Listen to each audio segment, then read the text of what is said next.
All right. Hey, afternoon, everyone. Thanks for checking us out, for tuning in. We appreciate it. Make sure you hit the like button, the subscribe button. Absolutely. That's a big one for us. And if you're watching on YouTube or other platforms, just give us some likes and loves. Really do appreciate you guys checking us out every day.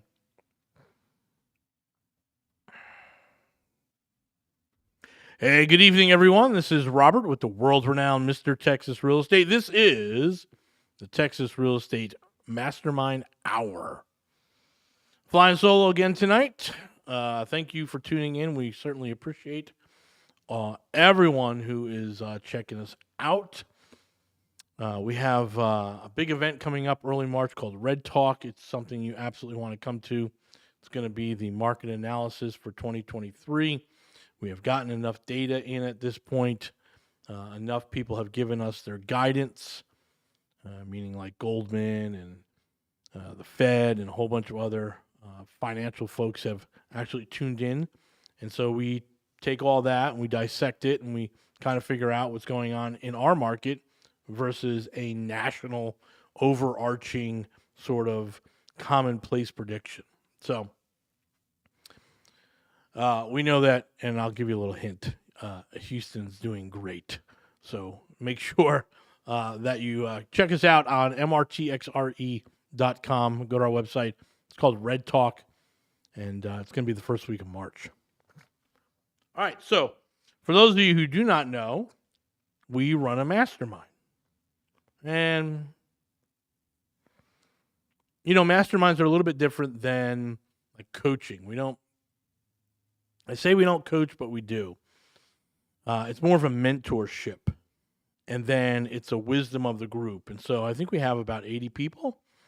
That's probably a good number. I forget the exact count, but everyone shares their information. People are contributing at very high levels and some, in a very sort of laid back sense. But we do run a program for folks to help them out. And one of the things that we have to sort of identify very quickly is, are they headed down the wrong path? And so we've kind of identified the top 7 reasons why folks are going to have a hard time at real estate or ultimately quit. Right? So I hate to call it failure. Failure for us is wisdom. Right? As long as you don't make the same mistake 3, 4, or 5 times, you can call it wisdom. But you're going to have to experience things to understand how certain aspects of anything, of any entrepreneurship, of any sort of investment is going to work. So for us, real estate, and we've told the story many times, hey, we do cruises with our mastermind. We're going to go out to a golf course and casino out in Arizona and in the spring, so it's going to be a lot of fun. We have a cruise coming up in the fall. But what we look at is, we sit down in a group and we talk about our experiences. And I'll just, it's been on top of my mind, is we had someone who was very aggressive. I think they bought like 12 or 14 doors in less than a year. They already had some. So they have a good portfolio balance. And they were struggling with certain things like stabilization or finishing construction or the city. I'll give you a good example. Here in Houston, it's my understanding that we went from paper record keeping to digital record keeping, a couple decades back. However, if the property owner owned that house prior to the digital records, then sometimes the address doesn't match. The property owner is calling, it's a 3-plex, give you an example, and the property owner has been calling it A, B, and C. 123 Main Street A, 123 Main Street B, 123 Main Street C. And they've been doing that for, a couple decades. Except the city has it as, 123, 123 and a half, and then 1235. Right? They have an extra unit back there. And here becomes the problem. The utility company may or may not have it under the old name, the old address. And getting everyone to understand that there's a new address, even though it's 20 years old, but we have to update it, can be a challenge. It can be a real challenge, right? So all of a sudden, We had electric before we bought the property. Now we just turn it off, trying to open up an account. No, we got to upgrade the panel. Last week we talked about the cost of upgrading panels. Most properties in Houston these days need an upgraded panel. So if the house was built, prior to 2000, you probably have to upgrade the panel. You're going from 125 amps to 200, which is a pretty good number. And so we got to call the electric company, shut the service off, do the work, call them to turn it back on, and they say, oh, wait a minute. We're looking at the city permits, and we're looking at our old accounts, and the addresses don't match. And that happens more frequently than you would think. Just in our little group, we've probably had it happen 6 times. So that becomes the frustration level for, someone who's got to go through this. But it's also something that, hey, the next time you go around that block, you're like, oh, wait a minute, we better check before we disconnect the power. We better check and make sure we have everything upgraded. And both the city and the utility companies are all on the same page, literally. And that becomes wisdom. So we don't like to say failure. But we do know that people will rush down a certain avenue of real estate investing and then quit. And for us, quitting is the true failure. So let's give you an example. Let's start at the bottom. I wrote some things down here so we can produce a good show since we're on 8 o'clock now. Just unforeseen events, right? So here in Houston, man, we've had a bunch. Just in the 5 years that I've been here, Harvey, right? And there was a whole spill out of problems in the wake of Harvey, no pun intended. COVID, right? Then coming out of COVID, this sort of high inflation, so both the supply side and the money side. So all of a sudden there's, we got problems. There's too much money in the market and there's not enough supplies and prices are going up. That threw a big wrench at us, throwing a monkey wrench into the gears. So, we and of course our favorite, the freeze, right? So Harvey, COVID, inflation, the freeze, and a bunch of other little hiccups here and there. They're just not on anyone's radar. Nobody was thinking it was going to take, a year and a half to get the right crews and the right materials in at the right price. Right? Like, hey, we could do so. Hey, I can hire an engineer, but man, he's $35,000 for, a couple pages. I shouldn't be paying more than $5,000 for this. So we spend a whole bunch of time looking for the engineer who we think should be at the market rate, only to then understand that the market rate has changed. Right? So just this unforeseen stuff, right? And even small stuff. I'll tell you, like the last 2 weeks. The last 3 weeks here in Houston have been very wet. Lots of rain, right? Almost every day. I'd say probably 5 out of 7 days for the last 3 weeks have been rain. So we had 15 out of 21 days have been raining, which means the soil gets soaked, which means we have problems just doing a simple thing like demoing a fence. All right, hang tight, guys. We're going to come back. We're going to talk more about some of these reasons that can throw you for a loop when you're doing real estate investing. This is Robert with the world-renowned Mr. Texas Real Estate. Go check out our website, mrtxre.com, mrtxre.com. Come to our one-day event, Red Talk. It's going to be a good one on the market coming up. Then in March, again, we'll have a 3-day event. You can go there at mrtxrei.com. But essentially what we're doing is we're trying to teach and work with real estate investors at a very adult and professional level, and we think you would do well to come out to some of our events. All right, hang tight. We'll be back. The internet is kind of messing up, so it's going to be kind of glitchy on the stream. That's fine. But the audio will be It's good.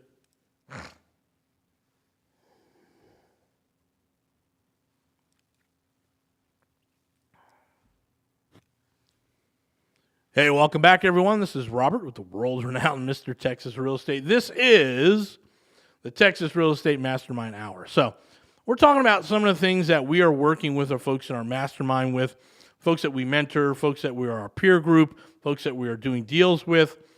And we just covered one as just sort of unforeseen circumstances, right? Force majeure, or just things that come out of left field. And that's a big one, especially here in, in Houston. We've gone through a lot. Next is going to be, it's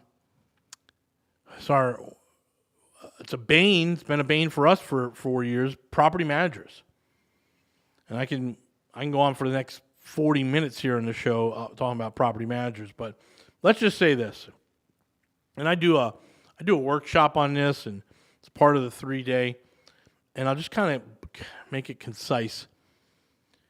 You will make more money on appreciation in your house than you will on cash flow. So if the focus is about cash flow and the tenants and cash flow, and do we have a new tenant in? Can we get an extra $25 a month rent? Or start micromanaging that stuff, and we're taking our eye off the ball, which is really about appreciation. I have this little chart. It's like 3 slides I do on a presentation, but essentially, hey, if you spent more money on a better property manager than these, there's a lot of guys out there that are just sort of, it's a commodity, right? And we all know that commodities are a race to the bottom of the barrel. We can always find someone cheaper to manage our property. Always. The problem is you want to find someone better. You want to find the best. Because here's the deal. Let's just take what do we got coming up here? What do I have? I have a property I bought for $100,000. I put 60 in. It's worth $200,000. And I'm going to get about $1,800 a month rent on it. That's very happy for me. And I'll cash flow like $90 a month. Not a lot. But I'm also paying for higher insurance and a better property manager.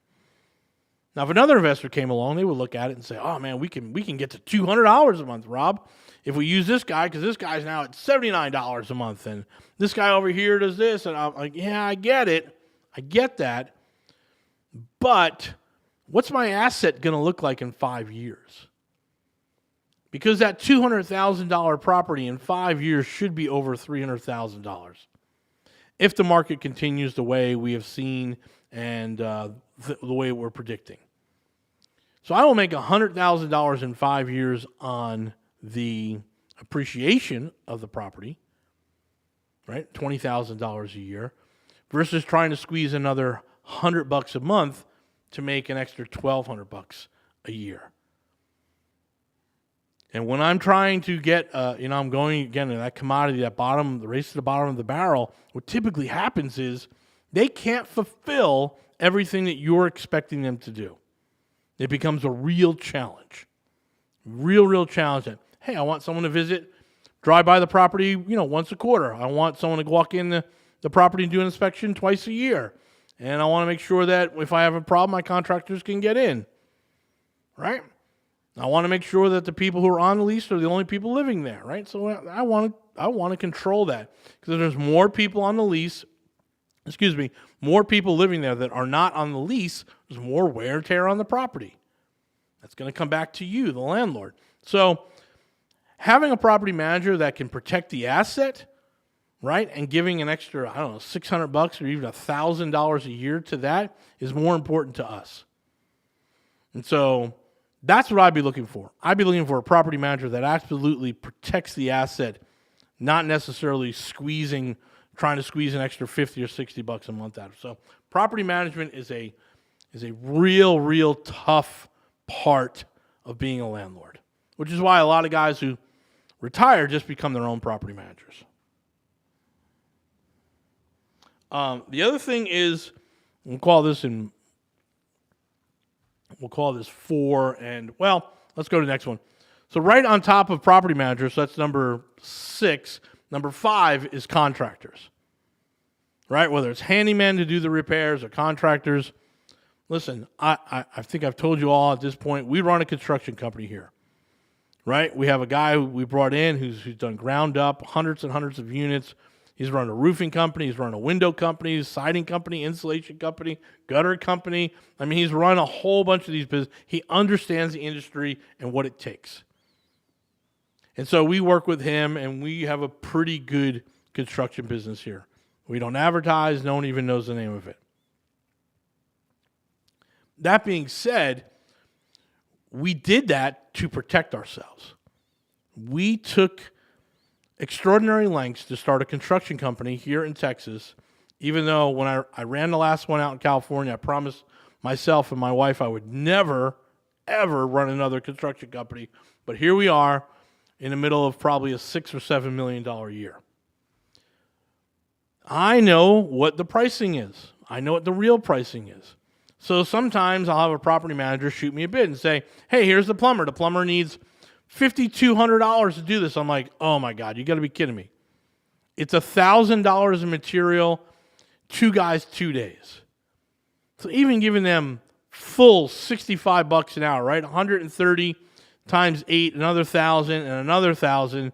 I'm at $3,000 for that job, not 5,200 or 5,600. I was like, that's a big margin, especially on something that I know I could probably work it even cheaper. But I'm looking at it and saying, hey, it's going to cost me $3,000. I think a fair number would be, I don't know, $4,400. That's still about a 40% margin. $4,200, $4,400 is on the margin. And someone's trying to hit me up for $5,800. I'm like, this is just ridiculous. They're at almost 100% on their markup. So we look at that and say, hey, this is a problem, right?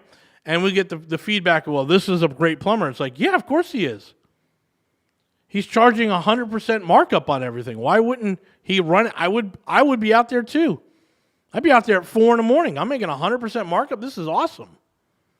So you're looking for price, right? And you're looking for good quality. And it may not be fast, but you're looking for good quality. And so for us, we understand what it takes to handle the construction side. A lot of new investors run out, and it is the contractor that will screw a lot of these things up.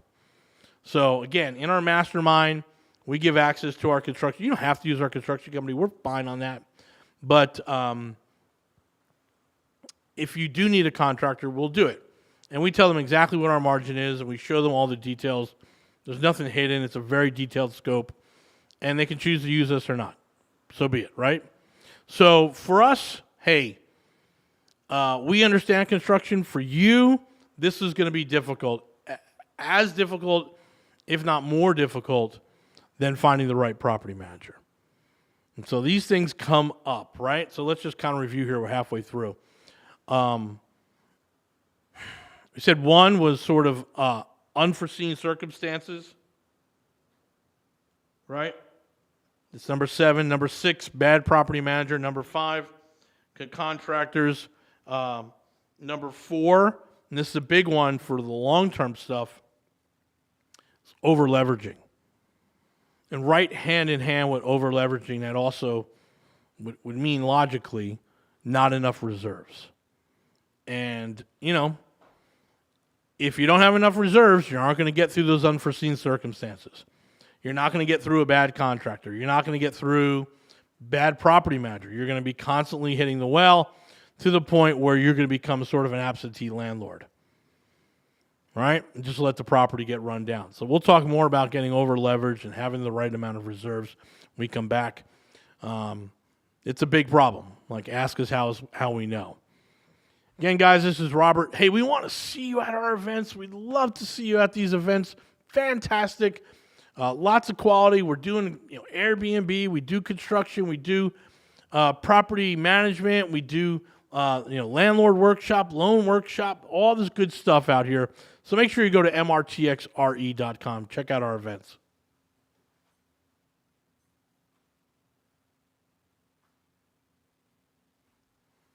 Hey, welcome back, everyone. This is Robert with the world-renowned Mr. Texas Real Estate. This is the Texas Real Estate Mastermind Hour. All right, so, over-leveraging is a big thing, right? Number 4. So over-leveraging and not having enough reserves, hand in hand. Things happen, and you better be prepared. And, we struggle through COVID. We'll tell the stories over and over and over.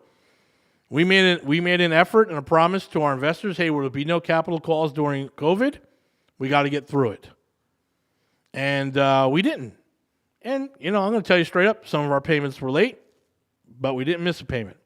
And we didn't do any capital calls because we understood that there was just sort of uncertainty and a lot of fear with COVID out there. And we said, hey, we'll handle it, through this. So we came out of COVID, we had a good 9-month run, and then boom, we got hit with the interest rate problems. And so, hey, we need more reserves. So now we're having some real conversations with investors about what we're going to do. And this will hit anyone who grows aggressively, right? And it's just as much reserve as you think you need, double it. That's all I'll say on that. So,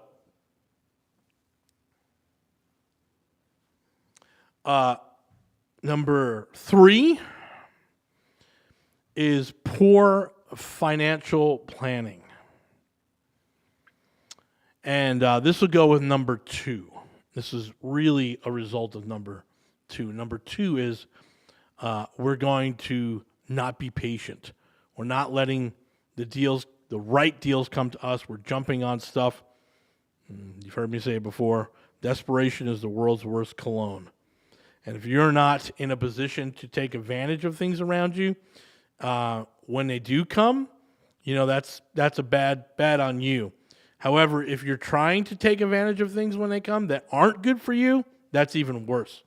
So you're rushing into deals. And I'll tell you, I told you mine, I'll tell it to you again. I was doing a flip in the Northeast, and it was a 5-bedroom, 3-bath house. Beautiful. A town called Westfield, New Jersey. Just absolutely high-end town. I think the lowest price house in that town was $469,000. They were all the way up to $7, $8, $10 million, right? Very, very high-end. Very, very nice neighborhood. I bought this house for $350,000. Figured I could get away with putting $100,000 in. I went over budget by about 25-30%. And I thought, okay, well, I'm going to sell this house for $650,000, $700,000. And I didn't get any offers. Looking back, I realized that I had bought a very big house for a family on a double yellow line road, meaning a sort of county highway, very fast traffic. And like I said in the last show, if you've all seen Pet Cemetery, that's not the best thing for you to buy a house on a fast street where cars are driving very fast if you have kids. But I was impatient. I wanted the deals. And on paper, the numbers look great. They look very great. But I didn't do a common sense check. And I got caught. And I had to carry that house for almost 3 years. Now, the pent-up demand up in the Northeast out of COVID was great. I actually sold it for over $700,000. So I made everyone whole. Just about, one of my partners is short like $3,200, but hey, we'll figure that out. But we were able to, and you remember, they're partners, right? So we got to take the good with the bad. We were able to hold out, pay back our expenses, and get most of, if not all of, people's money back, right? So I think that one I lost $3,200, but we were able to pay all our expenses back and make most people whole. So that was an experience that I had to go through that I've learned now. Hey, let me double check. Let me think about this. Let me see the access points. Yeah, I don't like this. This is a busy street. It's a busy street. They want $250. I'll pay $170. That's what's happening right now. I got a house on a busy street. They're like $250. I'm like, no way. $170. So we're at $170. I think that contract's going to be accepted. Why? Well, I learned that lesson, right? Again, it's not a failure. It's just a class that gives you a little more real estate wisdom. So that and the big one. And so the last two things kind of go hand in hand. Not having a good understanding of the market and certainly not understanding the financial projections around you. And that's really, really, really, really important. Just not having that knowledge of what is happening financially in a marketplace. And I'm not talking about the house, you got to put gray walls up or beige walls or an accent wall. I'm not talking about that. I'm talking about how many jobs are coming to this community. Is there any major impacts in laws or regulations that are hitting this community that are going to all of a sudden make it less desirable to live here or more desirable to live here? Right? Is Apple or HP or Intel or Tesla opening up a factory nearby? Right? Keeping your eye on all that stuff is really, really important. I'll tell you one thing that we got caught on here just in the last 2 years, Freeport. So There was a higher demand for rentals in Freeport 2 years ago, believe it or not, COVID, than there is today. Now we're seeing it pick back up, but we had to drop some of our numbers down a little bit. But Freeport has become a challenge, and only now how are we coming out of it, right? So the construction is going on at the LNG plant down there. The port's going to be fixed back up. It's going to be twice the size that it was, and there'll be more workers down there. And okay, great. That economy's picking up. And we weren't aware of that when we were down there. We were looking at the numbers. The absorption rates were good. Then we had a little hit. And then, of course, there was an explosion at one of the loading docks, I think, for the LNG. And that stopped a lot of things, right? Cut some shifts down. People got laid off. Less work, no overtime. We're seeing that directly impacted into the marketplace there for rentals. Well, now it's coming back. It'll get better. But just not having that economic data in front of us can be detrimental. And it's really a big one. My partner, Jason, is one of the smartest guys in this marketplace for that type of stuff. I grew up in this industry around a guy named Bruce Norris out in California. Another guy, super, super smart. Used a lot of home start data to figure some things out. Here in Texas, we really, really love to look at the unemployment numbers, job starts, potential jobs to the community. And we love picking markets where, hey, there's going to be 10 to 20,000 new jobs over the next decade down here. 10 to 20,000 is probably 100,000 people more in that community. And if we're thinking there's 20,000 jobs, that means there needs to be 10,000 more places to live. If you come to our 3-day class, we'll break that down with you in great detail. But understanding that economic data based on jobs for us has become a real insight for us. And so we can listen to people and doomsay and talk about the skies falling all day long, and we're like, nope. There's going to be 1,400 good-paying jobs in this market.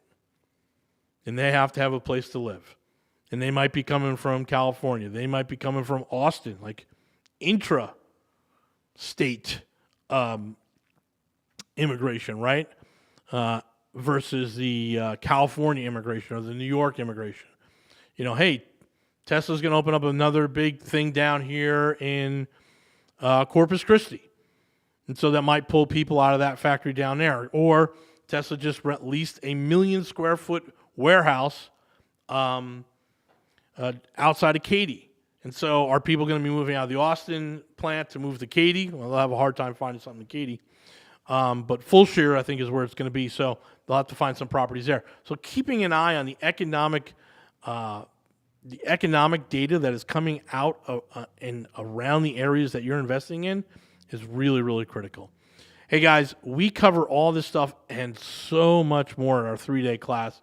Go to mrtxrei.com, mrtxrei.com, and that's going to be complete real estate investing. It's for the new person. It's for someone who is figuring things out and growing their portfolio, or for someone with a lot of experience. So make sure you come on out, mrtxrei.com.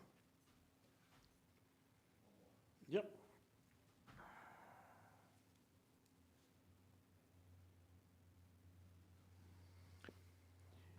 Hey, welcome back, everyone. This is Robert with the world-renowned Mr. Texas Real Estate. This is the Texas Real Estate Mastermind Hour. All right. Hey, so we went through like 7 things that you need to be aware of. 1, just a lack of knowledge or experience in real estate in general. That'll hurt you. 2, poor financial planning, not having enough reserves, not understanding the true cost of real estate investing. A lack of patience. I'll tell you about my deal out in Westfield, New Jersey. It was a tough one for us. We had to carry it for a long time. Over leveraging, right? Biting off more than you can chew, expecting the rates to go down and expecting the real estate to go up, only to get hit with a 9-month delay, and that can really hurt you. Not understanding the market you're working in. People are just, again, oh my God, the prices have got to go down. I can't believe real estate's so expensive, it has to go down. Well, that's not typically the case, right? Bad contractors, bad property managers, and then unforeseen events. So these are things that are coming up all the time that you just have to kind of be cognizant of. And for us, as we do a mastermind here, these are the things that we're constantly looking out for our folks in our group, right? The folks that we mentor, the folks that are peers and invest with us. So those are the 7 or 8, I don't know, maybe 6. I lost count there now. So anyway, we certainly do appreciate you guys checking this out. I'm going to start my new series pretty soon here. Rob brought a Tesla. But back to understanding the marketplace and the economic data,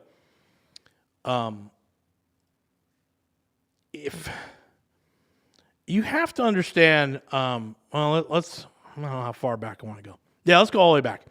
So I am Generation X, just very, very top beginning of Generation X. I was born in 67, so 1967, really 70s starts Generation X.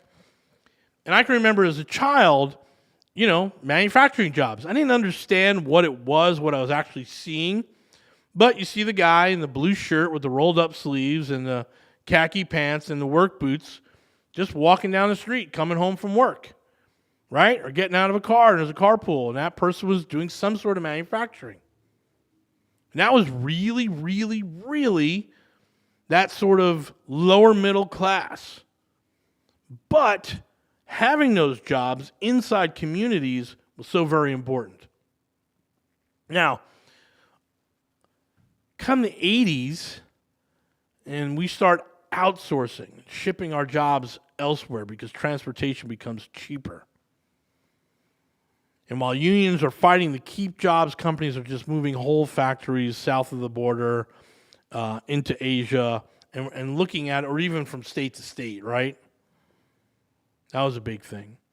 And so we start losing manufacturing jobs. We start losing jobs for that lower middle class.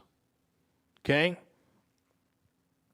You can read all the studies out there, but in the 70s, for those of us that remember it, the 70s, there was a great exodus from the inner city.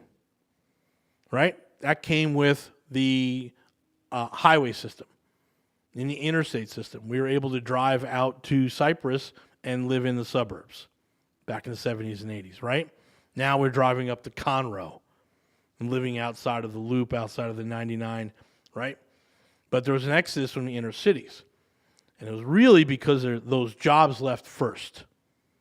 Don't think it was just a highway with really nice 3-bedroom, 2 houses, 2-bath, 2-car garage in Katy that made everyone leave the in-loop area. It was jobs. When jobs left, people left. And jobs started moving outside the loop, outside the Grand Parkway. And so people, you guys remember that early 90s was really, there was a recession in the 90s, right? You remember Clinton and all this retraining, people had to learn computer skills, right? And so all those jobs have sort of disappeared, and we have to figure out, what do we do with someone that doesn't have a 4-year degree and has a high school degree but not a 4-year degree? And, we convinced everyone they had to go to community college and go get a trade, right? And so when we look at our country today, statistically, the non-college graduate and the male non-college graduate, they typically land in transportation, some way, shape, or form in transportation, right? So that's good because logistically we're bringing, importing all the manufacturing that left our country, coming into our country from the port right here in Houston, and they've got to ship it to the rest of the country. So there's lots and lots of jobs in manufacturing, but there used to be better jobs, right?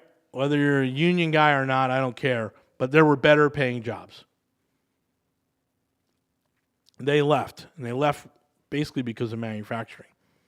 So when I see Elon Musk, right, creating the largest auto factory in the world in Texas, I feel good. When I see him building a lithium plant down in Corpus, I feel good. And a 1 million square foot warehouse in Fulshire, I feel good. And Apple and Intel and a lot of high tech coming in and around Austin and bleeding over towards Houston, right? Those are all of a sudden now we're getting manufacturing jobs and high tech stuff, which is really good. These are better jobs, right? They're better jobs than driving a truck or inhaling diesel fuel all day. And I think if we can move more back, and I think, again, I don't care if you like Trump or Biden, they were both very much of the same ilk. They wanted jobs to come back to the United States, right? Trump and Biden have absolutely pushed for a revitalization of good middle-class jobs because we know that those things take care of a lot of other problems, right? We can look inside those communities and see, again, causation, correlation is not causation, right? But there is very good correlation that shows you that when jobs left the inner cities and left the states, divorces went up. The family unit started disintegrating. I don't care which side of the aisle you're on that stuff either. I just know this. Manufacturing jobs in Texas is a good thing for Texas. And when I see that Elon Musk is going to put 50,000 Texans to work in the next decade, that makes me feel really good. Because 50,000 new jobs means 25,000 houses needed. So I feel really good about buying a Tesla. I feel good about buying my Tesla that was built right here in Texas. So I'm super excited about that. I'm trying to get an invite to the Investor Day. We'll see how that works out. But we should embrace this stuff, right? The more manufacturing we're seeing, the more of these warehouses that are popping up, whether it's logistics, which again employs most of the non-college graduates, or manufacturing, which we want people who are non-college graduates to start working in again, it just raises the standard of living across our state. That's really what we're looking for. So, I bought a Tesla, and I am super, super happy to have done so. And I think that besides all the Twitter craziness that goes on with that dude, he is absolutely helping this state. And so we should feel pretty good about that stuff, right? The jobs are coming, good paying jobs are coming, good paying jobs where you don't need a college degree or a master's degree or a doctorate. And that is what will rebuild some of these communities. And for us, the real estate investor, will raise rents and raise the values of the property. So that's just kind of understanding the economic data around you. Hey, I appreciate you guys checking us out every night. Thank you for joining us tonight. I will not be here the rest of the week, but you'll catch my partner, Jason. And as always, go to our website, mrtxrei.com for the 3-day and mrtxre.com. Check out our website. Love to see you here in the building coming to our events. We'll be back.